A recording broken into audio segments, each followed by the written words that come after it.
नमस्कार दोस्तों, हम फिर से लेकर आ चुके हैं आप लोगों के लिए सुबह की सभी ताज़ा और बड़ी खबरें। फटाफट अंदाज में एक एक कर बताएंगे आपको आज देश और दुनिया से क्या बड़ी खबरें निकलकर सामने आ रही हैं। लेकिन उससे पहले दोस्तों एक नजर डालते हैं सुर्खियों पर। प्रधानमंत्री नरेंद्र मोदी के ऊपर गरजा विपक्ष, बोले अडानी के मुद्दे से भाग नहीं सकती बीजेपी की सरकार। इसके बारे में आपको बताएंगे। वहीं पर अगली बड़ी खबर में हम आपको बताएंगे दोस्तों, संसद में फिर से हुआ एक बार हंगामा। जी हाँ, आपको बता दें सारे विपक्षी दलों ने संसद की जो कार्रवाई थी वो 2 बजे तक के लिए स्थगित कर दी गई थी। राज्यसभा और लोकसभा दोनों ही जगह पर जमकर हंगामा हुआ है। वहीं पर अगली बड़ी खबर में हम आपको बताएंगे दोस्तों, अखिलेश यादव का बीजेपी के ऊपर बड़ा हमला। बोला अडानी ने देश के साथ धोखा किया है, ये लोग हैं धर्म के ठेकेदार। वहीं पर अगली बड़ी खबर में हम आपको बताएंगे दोस्तों, दरअसल आपको बताते चले दिल्ली में जमकर हंगामे के बाद बोले केजरीवाल, बोले बीजेपी नहीं चाहती कि दिल्ली का मेयर चुना जाए और डिप्टी मेयर चुना जाए। दरअसल आपको बता दें कल तीसरी बार भी दिल्ली का मेयर चुना नहीं गया और अब बताया जा रहा है कि अप्रैल के बाद ही चुना जाएगा। वहीं पर अगली बड़ी खबर में हम आपको बताएंगे दोस्तों, 16 विपक्षी दलों ने मोदी सरकार के खिलाफ खोला मोर्चा। बोले हम अडानी के हैं कौन, ये कर नहीं भाग सकती मोदी सरकार। वहीं पर अगली बड़ी खबर में हम आपको बताएंगे दोस्तों, दरअसल आपको बताते चले पूरे देश में कांग्रेस का हो रहा जमकर हल्ला बोल। जी है, जम्मू कश्मीर समेत पूरी आपको बता दें जगह जगह राज्यों में कांग्रेस ने एसबीआई और स्टेट बैंक के सामने जमकर हंगामे किए। आपको बताएंगे क्या कुछ कांग्रेस की रणनीति है। वहीं पर अगली बड़ी खबर में हम आपको बताएंगे दोस्तों, महज 14 दिनों में 60 यानी कि 60% दोस्तों अडानी इंटरप्राइज के शेयर के दाम गिर गए। अब आप समझिए पूरी तरीके से बर्बाद हो गया अडानी। वहीं पर अगली बड़ी खबर में हम आपको बताएंगे दोस्तों, दरअसल आपको बता दें ओवैसी का भाजपा पर हमला। बोले पूरे देश में भ्रष्टाचार फैला रही है बीजेपी की सरकार। वहीं पर अगली बड़ी खबर में हम आपको बताएंगे दोस्तों, दरअसल आपको बताते चले राशिद अल्वी का भाजपा के ऊपर बड़ा हमला। बोले यूनिफॉर्म सिविल कोड लोगों को तानाशाही दिखाकर नहीं कर सकते लागू। इसके बारे में आपको बताएंगे। वहीं पर अगली बड़ी खबर में हम आपको बताएंगे दोस्तों, दरअसल आपको बता दें स्वामी प्रसाद मौर्य ने भाजपा पर बोला बड़ा हमला। बोले फिलहाल पूरी तरीके से मोहन भागवत ने धर्म के ठेकेदारों की कलई खोल दी है। इसके बारे में भी आपको बताएंगे। तो सारी खबरें दोस्तों फटाफट अंदाज में देंगे, एक एक कर देंगे। फिलहाल फिर चलिए बढ़ते हैं सबसे पहली और सबसे बड़ी खबर की ओर। दरअसल दोस्तों आपको बता दें कांग्रेस समेत 16 विपक्षी दलों ने खोला भाजपा के खिलाफ मोर्चा। बोले अडानी के मुद्दे से नहीं भागने देंगे। दरअसल दोस्तों हमारे देश में कितना बड़ा स्कैम हो जाता है। विपक्ष लगातार ये मांग करता है कि इसको सदन में मुद्दा तो रखने दी जाए, इनफैक्ट बात तो करने दी जाए, लेकिन सरकार इतनी डरी हुई है अडानी वाले मुद्दे से कि वो विपक्ष को बात ही नहीं करने देना चाहती। जाहिर सी बात है दोस्तों, अगर कुछ देश में बड़ा कुछ चीज होती है तो उस मुद्दे पर बात तो करना होगी। अगर आप बात नहीं करने देना चाहते तो फिर संसद आपने क्यों खोल रखा है, इसमें आपको ताला डाल देना चाहिए। जाहिर सी बात है, आप कहते हो कि हम महंगाई गरीबी के मुद्दे पर बात नहीं करेंगे, आप कहते हो कि हम जो है अडानी के मुद्दे पर बात नहीं करेंगे, आप कहते हो कि हम चीन के मुद्दे पर बात नहीं करेंगे, तो फिर एक बात का सवाल का जवाब भी दे दे कि फिर ये संसद खोला ही क्यों है। जब जनता के मुद्दे ही नहीं उठने देना आपको तो संसद को बंद कर देना चाहिए। वैसे भी मोदी सरकार की तानाशाही तो चली रही है, हर बार संसद 2-4 दिन पहले ही ठप कर दिया जाता है। ऐसा पहली बार हो रहा है कोई सरकार आने के बाद कि संसद की पूरी कार्रवाई हो नहीं पाती है, समय काल हो नहीं पाता है। उससे पहले ही 2-3 दिन पहले मोदी सरकार अनिश्चित काल के लिए संसद को स्थगित कर देती है। तो इसका मतलब क्या हुआ, आप या तो लोकतंत्र के साथ खिलवाड़ कर रहा हो, या आप चाहते हो कि आपके खिलाफ जितनी भी आवाजें उठ रही हैं, चाहे वो महंगाई का मुद्दा हो, अडानी का मुद्दा हो, चीन का मुद्दा हो, आप उस किसी मुद्दे पर बात नहीं करना चाहते। जाहिर सी बात है, सरकार आपकी आई है, बीजेपी सत्ता में इस वक्त है, तो बीजेपी से ही सवाल पूछा जाएगा। लेकिन दोस्तों 16 विपक्षी दलों का आरोप है कि बीजेपी संसद में किसी मुद्दे पर बात नहीं करना चाह रही, और अगर बीजेपी बात नहीं करेगी तो जाहिर सी बात है विपक्ष हंगामा भी करेगा दोस्तों। जब हंगामा होगा तो कार्रवाई तो आपको पता ही है स्थगित कर दी जाती है। फिलहाल चलिए बढ़ते हैं एक और अगली बिग ब्रेकिंग की तरफ। बता दोस्तों अगली जो बड़ी खबर निकल कर आ रही है आपको बताते चले दोस्तों, भारतीय जनता पार्टी के ऊपर गर्जे अखिलेश यादव, बोले अडानी ने दिया देश को धोखा, लेकिन बीजेपी ने इस एक कंपनी के हाथ में सौंप रखा था पूरा देश। आपको बताते चले दोस्तों, जो बीजेपी अपना सीना पीटती थी, जो भारतीय जनता पार्टी के लोग कहते थे कि अडानी एक दिन देश का नंबर 1 बिजनेसमैन बन जाएगा, अचानक से उस अडानी से पल्ला झाड़ने की कोशिश में दिख रही है बीजेपी। जिस अडानी ने ना सिर्फ LIC स्टेट बैंक का पैसा डुबवा दिया, बल्कि दोस्तों अडानी पूरी तरीके से बर्बाद हो चुका है। सबसे बड़ी बात यह है कि अब जब विपक्ष इन बातों पर सवाल पूछ रहा है तो सरकार जो है वो अपना पल्ला झाड़ने की फिराक में है। आपको बताते चले यहां पर साफ बोला गया है कि जो ये अडानी है दोस्तों, जिस तरीके से इसके शेयर्स के दाम गिरे, खास करके स्टेट बैंक और SBI में जो हमारा पैसा लगा हुआ था, करोड़ों रुपए लगे हुए थे दोस्तों, उसका कोई हिसाब अब मिलने वाला नहीं है। हो सकता है बैंक करप्ट हो जाए अडानी, और दोस्तों अडानी को फरार भी करवा दिया जाए और बाद में आपसे ये कह दिया जाए कि अब आपका पैसा तो गया, अब आपको नहीं मिलेगा, क्योंकि अडानी लेकर भाग गया। सरकार की नाकामियां और सरकार के इस तरीके के रवैये से अखिलेश हो या फिर तमाम वो विपक्ष के नेता वाकिफ हैं। आपको याद होगा दोस्तों, एक बार उत्तर प्रदेश में एक बहुत बड़ा स्कैम घोटाला हुआ था, जिसके चलते बीजेपी ने उल्टा उन्हीं अधिकारियों को जेल में डाल दिया था जिन लोगों ने लोन दिया था। जबकि दोस्तों लोन किसके कहने पर दिया था ये आप भी जानते हैं, बीजेपी की मर्जी के बिना। आप समझिए, उद्योगपतियों को इतना बड़ा लोन देना नामुमकिन है। बैंक को जब ऊपर से दोस्तों ऑर्डर आते हैं तभी बैंक इस तरीके का काम करता है। अब आप तैयार रहिए, हो सकता है अगर स्टेट बैंक और LIC पूरी तरीके से जब डूब गया तो उसका पैसा भी नहीं दिया जाएगा। आपने जो करोड़ों रुपए या लाखों रुपए अपनी घर या फैमिली या फिर आने वाले कल के लिए जमा कर कर रखे थे, वो डूब भी सकते हैं और सरकार बहाना कर देगी, हाथ उठा देगी कार्रवाई के नाम पर। जिन लोगों ने ये लोन को सैंक्शन किया था उन लोगों को जेल में डाल दिया जाएगा और सारा आरोप उनके ऊपर लगा दिया जाएगा कि भैया असली जुर्मकारी तो ये लोग हैं। अखिलेश यादव ने कहा कि ये धर्म के ठेकेदार बनते, हर धर्म के आगे अपना एक मकसद जोड़ देते हैं। अखिलेश यादव ने कहा कि क्या आप लोग धर्म के ठेकेदार हो जो धर्म के आगे अपने मन मुताबिक काम करते हो। दरअसल दोस्तों मान लीजिए किसी का हिंदू धर्म है तो कोई अपने मन से एक जुमला लाएंगे और उसके आगे जोड़ देंगे कि नहीं नहीं ये भी करना पड़ेगा, ये भी हमारे धर्म का हिस्सा है। समझ रहे हैं आप, मतलब धर्म के नाम पर बीजेपी खाती है, धर्म के नाम पर राजनीति करती है, और जब उसे लगने लगता है कि अब बस धर्म से हमारा फायदा नहीं हो रहा, अब चुनाव में अभी तो बहुत वक्त है, तो भाईचारे की बातें करने लगती है। खुद नरेंद्र मोदी यही सब कुछ करते हैं, मुस्लिमों को भाई बोलने लगते हैं, अचानक से हृदय परिवर्तन हो जाता है। चलिए बढ़ते हैं एक और अगली बिग ब्रेकिंग की तरफ। बता दो तो संसद में हुआ जोरदार हंगामा, विपक्ष ने लगाए मोदी मुर्दाबाद के नारे, स्पीकर ने की कार्रवाई 2 बजे तक के लिए स्थगित। दरअसल दोस्तों आपको बता दें, लोकसभा और राज्यसभा दोनों सदन में कल जमकर हंगामा हुआ। हंगामे की वजह मात्र एक थी दोस्तों कि मोदी सरकार जो है वो किसी भी तरीके से सदन को चलने नहीं देना चाहती है। आपको बता दें, जब भी विपक्ष अडानी के मुद्दे पर बात करने को उठता है उसको बिठा दिया जाता है। जब महंगाई का मुद्दा आता है उसको बिठा दिया जाता है। जब डिमोनेटाइजेशन का मुद्दा आता है, जब आपने नोटबंदी की थी तब भी आप स्पीकर बनकर रहे थे लोगों के, सांसदों के, ताकि वो बोल ही नहीं पाए। तो अब समझ में ये नहीं आ रहा है दोस्तों कि जो विपक्ष हंगामा कर रहा है ये गलत है क्या। आप समझिए, ये वही बीजेपी है जब कांग्रेस की 2012, 2011 और 2013 तक सरकार थी तो ये लोग दोस्तों न सिर्फ सदन का अपमान करते थे बल्कि टेबलों पर खड़े हो जाते थे भाजपा के कार्यकर्ता। स्मृति ईरानी टंकी लेकर उस पर बैठ जाया करती थी, सिर्फ 400 रुपए की जब टंकी आया करती थी। लेकिन आज वही स्मृति ईरानी दोस्तों आप समझिए अडानी के इतने बड़े घोटाले पर चुपचाप बैठी हैं, क्योंकि अब मलाई का कटोरा स्मृति ईरानी के हाथ में है। तब कांग्रेस के हाथ में था तो कांग्रेस की खोट दिखाई दे रही थी, लेकिन जब खुद की सरकार में एक के बाद एक बड़े स्कैम और घोटाले हो रहे हैं तब स्मृति ईरानी चुपचाप बैठी हुई है। भाई महंगाई के वक्त भी वैसे तो स्मृति ईरानी चुपी है, क्योंकि जो इंसान 400 की टंकी पर गला फाड़ सकता है वो 1100 रुपए की टंकी पर चुपचाप बैठा रहे, इससे बड़ी दुख की बात और क्या होगी। और दोस्तों आप समझिए, जो लोग लोकतंत्र की दुहाई दिया करते थे, खुद नरेंद्र मोदी कहा करते थे कि सदन में बोलने नहीं दिया जा रहा, महंगाई का मुद्दा बहुत बड़ा मुद्दा है, पत्रकार सच नहीं बता रहा है।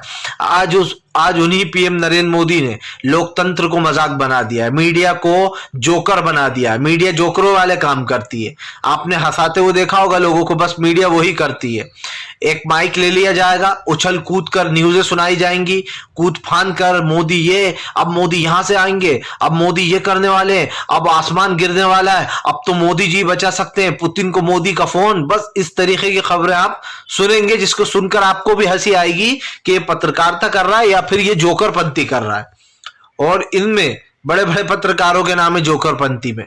फिलहाल सदन में ना बोलने दिए जाना दोस्तों एक अलग मुद्दा होता है, लेकिन आपका विपक्ष को डराना, धमकाना, सदन को स्थगित कर देना, यह कहकर कि अब कार्रवाई अभी नहीं होगी, 2 बजे बाद होगी, इससे साफ दिखाई देता है कि जिन लोगों को इस पद पर बिठाया गया है, ओम बिरला हो या फिर धनखड़ हो, ये दोनों दोस्तों बीजेपी की पीपड़ी बजा रहा है। सिंपल सी बात ये दोनों बीजेपी का हुक्म अदा कर रहे हैं, उनका फरमान मान रहा है, और इनके लिए जनता के प्रति इनके दिल में कोई रहम नहीं है कि जनता का पैसा डूब गया तो कौन देगा, मोदी सरकार तो भाग जाएगी। चलिए बढ़ते हैं एक और अगली बिग ब्रेकिंग की तरफ। बता दोस्तों अगली जो बड़ी खबर निकल कर आ रही है आपको बताते चले दोस्तों, भयंकर तरीके से कांग्रेस का पूरे देश में हो रहा प्रदर्शन, बीजेपी आई कांग्रेस से डर के बैकफुट पर। दरअसल दोस्तों जो बीजेपी कभी कांग्रेस के लिए रोडों पर उतरा करती थी, आज उस कांग्रेस ने बीजेपी की बखिया उधेड़ दी है। जो लोग कहते थे कि कांग्रेस सड़कों पर उतरना भूल गई है, उसने भारत जोड़ो यात्रा के बाद से एक ऐसी कांग्रेस हमें देखने को मिली जो शायद हमने कभी कल्पना भी नहीं की होगी। यकीन मानिए दोस्तों कांग्रेस पूरे देश भर में प्रदर्शन कर रही है।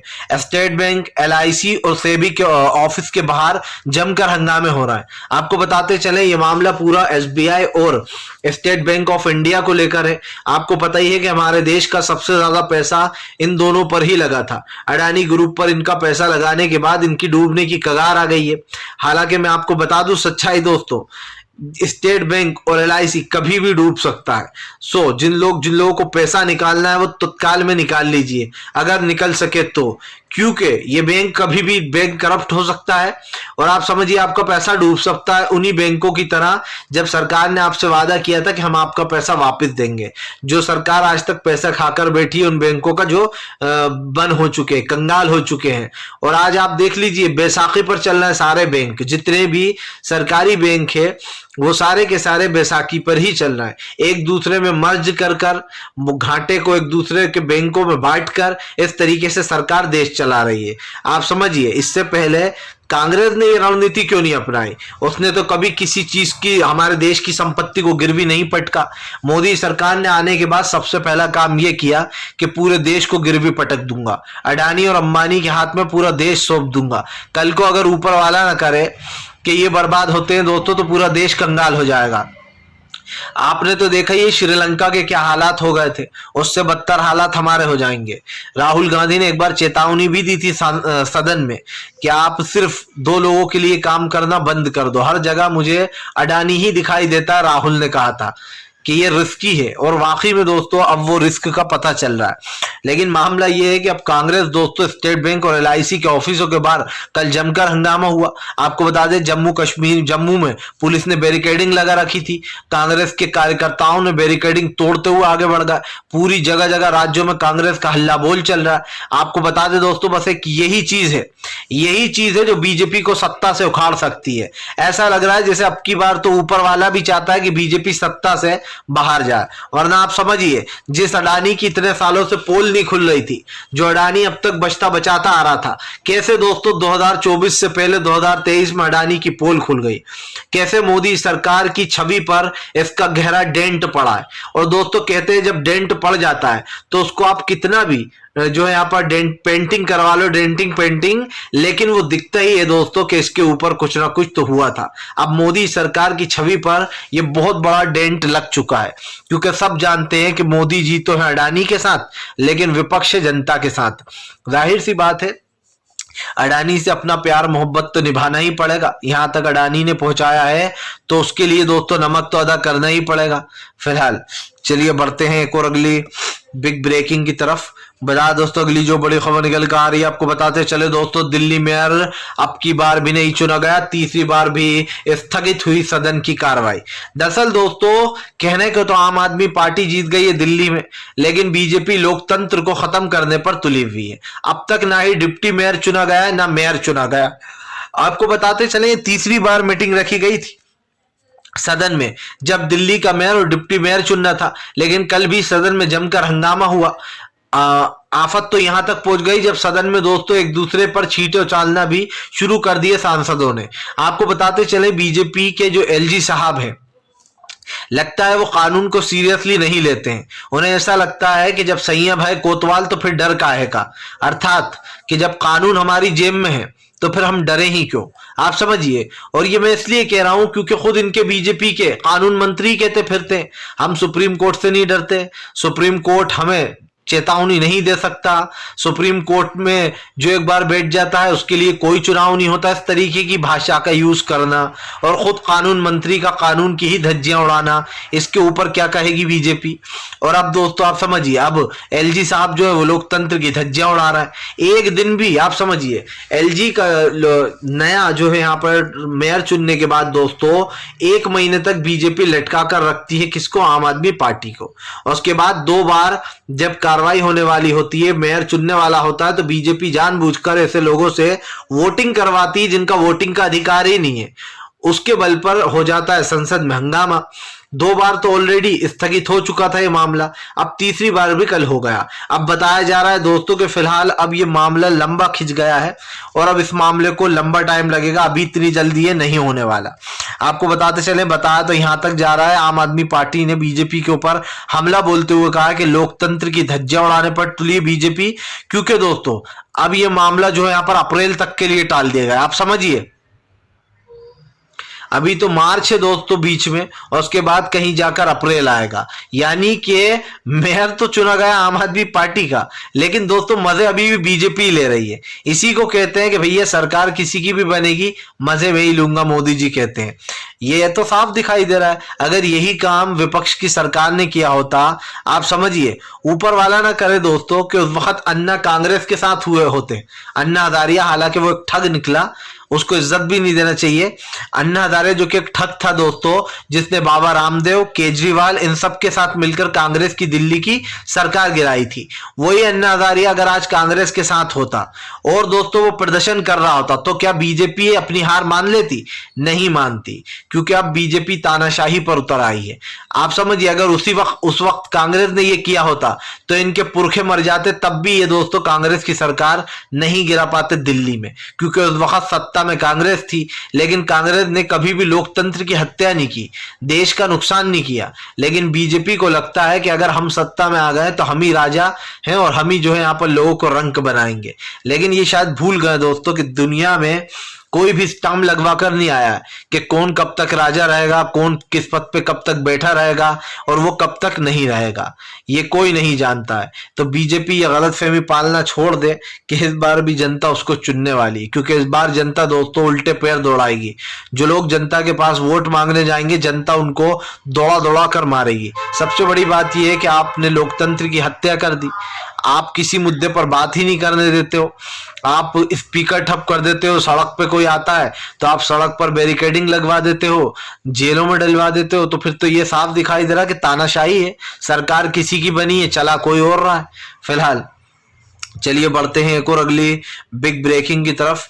बता दोस्तों अगली जो बड़ी खबर निकल कर आ रही है, आपको बता दो तो यूनिफॉर्म सिविल कोड को लेकर भड़के कांग्रेस के नेता राशिद अल्वी बोले तानाशाही बंदूक की नोक पर नहीं करवा पाओगे लागू सिविल कोड। आपको बताते चले दोस्तों इन दिनों यूनिफॉर्म सिविल कोड को लेकर भाजपा और कांग्रेस में ठनी हुई है।